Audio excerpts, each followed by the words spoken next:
नमस्कार विद्यार्थी मित्रांनो, ओएसिस करियर पॉईंटच्या यूट्यूब चॅनलमध्ये आपलं स्वागत आहे। या व्हिडिओमध्ये आपण पाहणार आहोत 7 एप्रिल 2024 रोजी जी सेट परीक्षा होणार आहे, या सेट परीक्षेचे प्रवेशपत्र उपलब्ध करून देण्यात आलेले आहेत।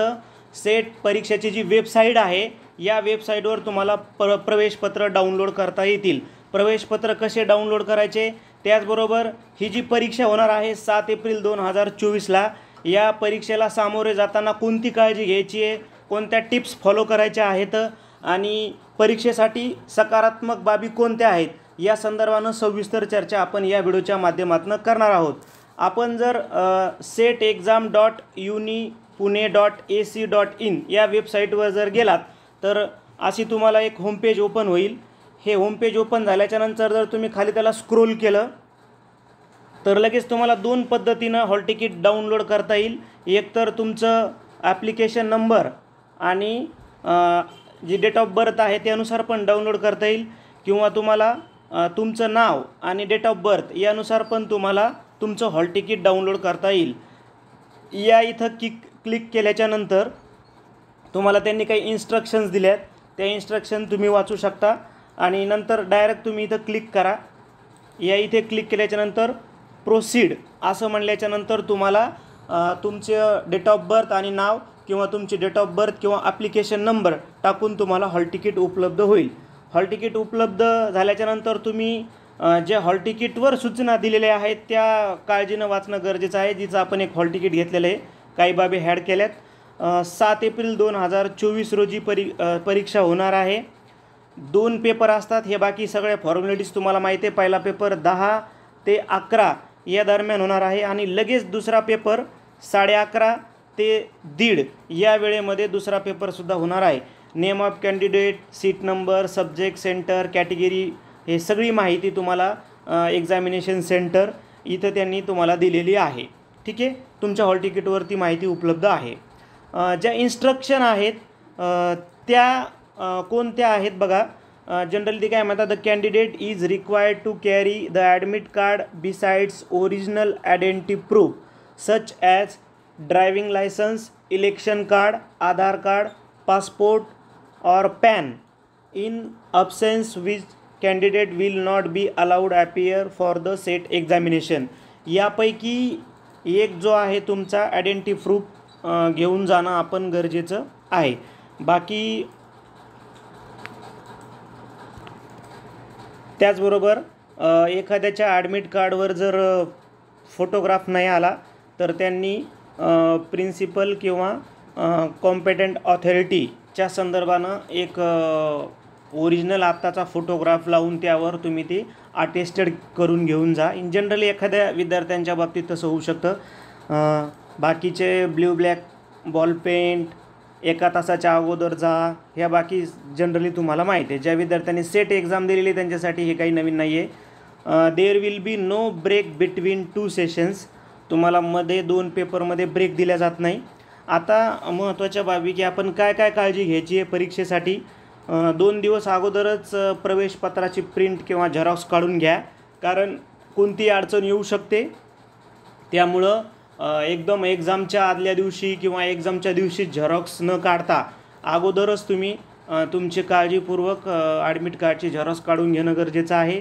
त्यानंतर परीक्षा सेंटर, जाण्या येण्याची व्यवस्था, ह्या बाबी पण लक्ष केंद्रित करून घ्या, कारण निसर्गतः कोणत्याही अडचणी येऊ शकतात, जसं पाऊस आहे वगैरे वगैरे। त्यानंतर उत्तरपत्रिकेवर काळजीपूर्वक आपली आवश्यक माहिती भरा। ज्यावेळेस एक्झाम असेल त्यावेळेस एकदम रिलॅक्स माइंडनं तुम्ही उत्तरपत्रिकेवर तुमचा सीट नंबर जे काही विचारलं आहे ती माहिती आवश्यक भरणं गरजेचं आहे। स्वतः काढलेल्या शॉर्ट नोट्सला आता रिव्हिजन द्यायला सुरुवात करा। उतारा आणि बुद्धिमत्तेचे प्रश्न सोडवताना वेळेचं भान राहू द्या। परत जास्त वेळा उतारा वाचल्यानं पण आपला वेळ जाऊ शकतो, म्हणून आपण एक उताराच्या संदर्भानं स्वतंत्र व्हिडिओ बनवलेला आहे, तो तुम्ही बघून घेऊ शकता। 2 प्रश्न कठीण आले म्हणून गोंधळून न जाता राहिलेले 48 प्रश्न सकारात्मक आहेत, ही एक बाब लक्षात घ्या। आपण पहिल्या पेपरच्या संदर्भानं जर बोलायचं झालं तर साधारणपणे मॅथचे 21वा 22वा क्रमांकाचा प्रश्न जनरली हार्ड म्हणजे काठिण्य पातळीचा असतो, परंतु तोच नेहमी उजळणी न करता आपण जर बाकीच्या प्रकरणामधले जर प्रश्न बघितले तर अत्यंत सोपे प्रश्न आहेत. म्हणून 2 प्रश्नाकडे कठीण म्हणून न बघता एक 48 प्रश्न सोपे आहेत, ही सकारात्मक बाब लक्षात असू द्या.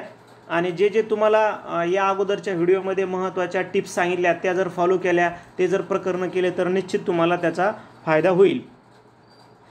कोणत्या सकारात्मक बाबी आहेत बघा या परीक्षेसाठी.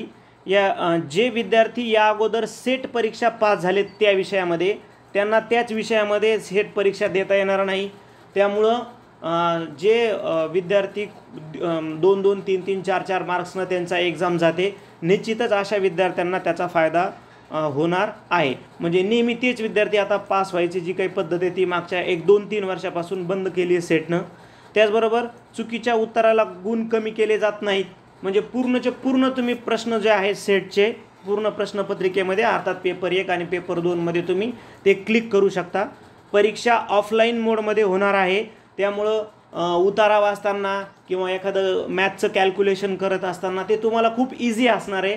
कारण त्याच प्रश्नपत्रिकेवर तुम्हाला कच्च्या कामासाठी त्यांनी थोडीशी जागा दिलेली असती. त्यामुळं तुम्हाला स्क्रीनवर पाहणं, जसं ऑनलाईन मोड एक्झाममध्ये प्रॉब्लेम येते ते प्रॉब्लेम तुम्हाला या परीक्षेमध्ये नाही. ती एक सकारात्मक बाब म्हणावी लागेल तुम्हाला. परीक्षेचं माध्यम मराठी आणि इंग्रजी आहे. म्हणजे तुम्हाला तोच प्रश्न मराठीमध्येही वाचता येईल आणि इंग्रजीमध्येही वाचता येईल. त्यामुळं एखादा जर मराठी प्रश्न जर तुम्हाला समजत नसेल तर तुम्ही त्याला इंग्रजीचा आधार घेऊ शकता. ठीक आहे. या सर्व बाबी बरोबरच तुम्ही मागील ज्या काही 2 ते 3 प्रश्नपत्रिका आहेत मागील वर्षाच्या, त्या प्रश्नपत्रिका ॲनालाइज करा आज आणि उद्या, आणि त्याचनुसार तुम्ही टिप्सचा अभ्यास करा. तसं आपण मागच्या 10-12 वर्षाच्या प्रश्नपत्रिका ॲनालाइज केल्या आणि आपण एक सराव पेपर सिरीज घेतली आहे, बऱ्याचशा विद्यार्थ्यांनी जॉईन केली आहे. परंतु जर अजूनही ज्या विद्यार्थ्यांना ही सेट परीक्षेची सराव पेपर सिरीज जॉईन करायची आहे, अर्थात पेपर क्रमांक 1 साठी, ते तुम्ही ही सिरीज जॉईन करू शकता. एकूण तुम्हाला 15 PDF पेपर देणार आहोत व्हॉट्सअपला तुमच्या, जे तुम्ही झेरॉक्स काढू शकता. या 15 PDF पेपरची फीस असणार आहे 500 रुपये आणि या प्रत्येक पेपरचं तुम्हाला व्हिडिओद्वारे विश्लेषणसुद्धा आम्ही तुम्हाला पाठवणार आहोत. त्यामध्ये तुम्हाला कशी जॉईन करता येईल टेस्ट, तुम्ही 98 23 24 71 91 या मोबाईल नंबरवर फोनपे किंवा गुगल पे करू शकता. फोनपे, गुगल पे नेम येईल ओएसिस करिअर पॉईंट किंवा गणेश विश्वनाथ गुजर. फीस पाठवलेला स्क्रीनशॉट तुम्ही याच नंबरला व्हॉट्सअप करा 98 23 24 71 91. लगेच तुम्हाला 15 PDF पेपर मिळतील, 15 आन्सर की मिळतील आता लगेच, आणि 15 विश्लेषणाचे तुम्हाला व्हिडिओसुद्धा मिळून जातील. म्हणजे तुम्ही एकदा झेरॉक्स काढून आल्याच्या नंतर तुम्ही दररोज 2 प्रश्नपत्रिका जरी सॉल्व केल्या तरीही तुमच्या प्रश्नपत्रिका अगदी 7 तारखेपर्यंत तुम्हाला त्या सोडवणं होतील आणि एक खूप मोठा सराव होईल. कारण मागील ज्या प्रश्नपत्रिका सेट केलेल्या आहेत सेट विभागानं, त्याला अनुषंगानंच आम्ही ह्या प्रश्नपत्रिका बनवलेल्या आहेत. तसं आपण हा टाईम टेबल दिला होता या अगोदर ज्यांनी जॉईन केली त्या विद्यार्थ्यांसाठी. या टाईम टेबलप्रमाणे त्या प्रश्नपत्रिका आम्ही घेतलेल्या होत्या. त्यानंतर एक धावता आढावा म्हणून स्वरूप बघून घेऊया आणि कोणते महत्त्वाचे प्रकरणं आपण करून जावेत हे पण त्याच्यामध्ये बघूया आपण. साधारणपणे आपल्याला माहिती आहे की पूर्ण परीक्षा 300 गुणांची असते, ज्यामध्ये 2 पेपर असतात. पहिला पेपर असतो 50 प्रश्नांचा, ज्यामध्ये 100 गुणांसाठी ती परीक्षा होते. सर्वांसाठी एकच असतो, अनिवार्य असतो. दुसरा पेपर 100 प्रश्न असतात दुसऱ्या पेपरमध्ये. हा पेपर तुम्ही ज्या विषयामध्ये पदव्युत्तर पदवी संपादन केली त्या विषयाच्या संदर्भानं असतो. 100 प्रश्न असतात 200 गुणांसाठी. माध्यम इंग्रजी मराठी ऑफलाईन मोडमध्ये आहे, निगेटिव्ह मार्किंग नाही, या बाबीबद्दल आपण बोललेलो आहे. पहिल्या पेपरला जर तुम्ही स्कोअर जास्त केला तर आपल्याला सेटचा रिझल्ट येण्यासाठी खूप मोठी मदत होते. पहिल्या पेपरचा जर आपण दृष्टिकोन लक्षात घ्या, पहिल्या पेपरमध्ये 10 प्रकरणं आहेत, प्रत्येक प्रकरणाला 10 गुण आहे. म्हणजे टीचिंग ॲप्टिट्यूड 10 गुण, रिसर्च ॲप्टिट्यूड 10 गुण, कॉम्प्रिहेन्शन म्हणजे उतारा 10 गुण, कम्युनिकेशन ज्याला आपण संदेशवहन म्हणतो 10 गुण, मॅथचे 10 गुण, रिझनिंग 10 गुण, डाटा इंटरप्रिटेशन 10 गुण, ICT 10 गुण, पर्यावरण 10 गुण आणि हायर एज्युकेशन सिस्टीम 10 गुण. असे 10 प्रकरणं आहेत.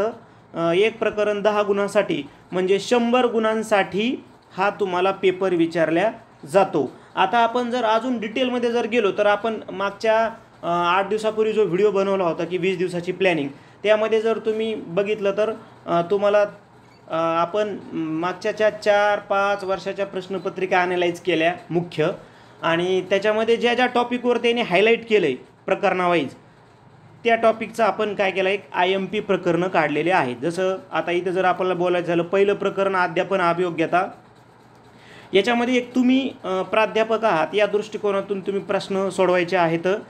तरीही अध्ययन संकल्पना, अध्ययनावर परिणाम करणारे घटक, अध्यापन संकल्पना, अध्यापनावर परिणाम करणारे घटक, त्याचबरोबर अध्यापन पद्धती, या दृष्टिकोनातून तुम्ही विचार करा, हे प्रकरण व्यवस्थित करा.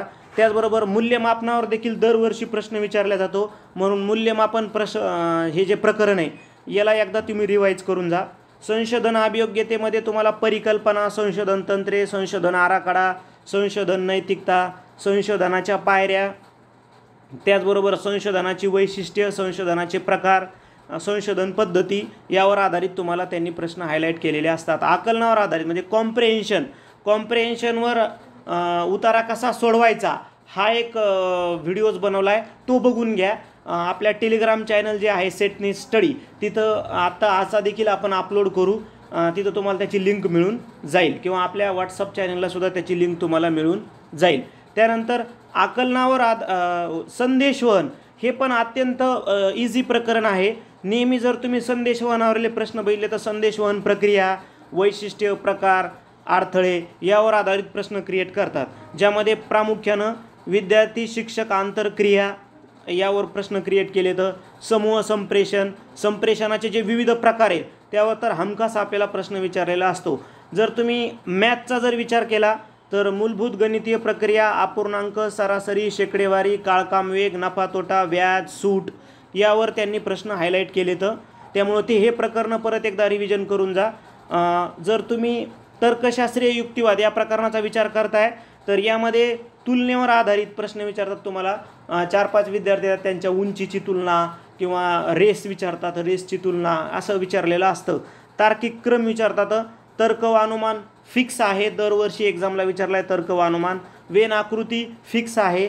सांकेतिक भाषा किंवा अंकमालिकेवर सुद्धा तुम्हाला एखादा प्रश्न विचारू शकतात. त्याच्यामुळं रिझनिंगमधले तुलना, तार्किक क्रम, तर्क व अनुमान, वेन आकृती, सांकेतिक भाषा आणि अंक मालिका आणि वर्णमाला यावर आधारित तुम्ही थोडीशी प्रॅक्टिस करून जा.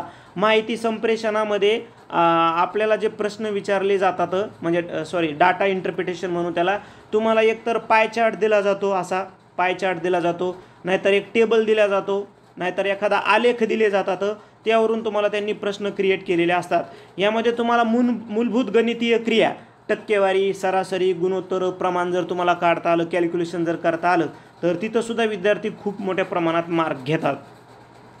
ICTमध्ये तुम्हाला संगणक आणि तंत्रज्ञानावर आधारित प्रश्न नेहमी विचारतात ते, ज्यामध्ये इंटरनेटबद्दल माहिती, बेसिक, ईमेल, सोशल मीडिया ज्या आहेत, वेबसाईट, त्याचबरोबर नवीन ॲप्स, गव्हर्मेंटच्या नवीन जे काही गव्हर्मेंटनं जे नवीन ॲप्स आणले तर एज्युकेशनच्या संदर्भानं, किंवा एखाद्या एज्युकेशनच्या संदर्भानं नवे प्रोग्राम आले टेक्नॉलॉजीच्या संदर्भानं गव्हर्मेंटने, ते गव्हर्मेंटचे प्रोग्रामसुद्धा तुम्ही करून जाणं अपेक्षित आहे.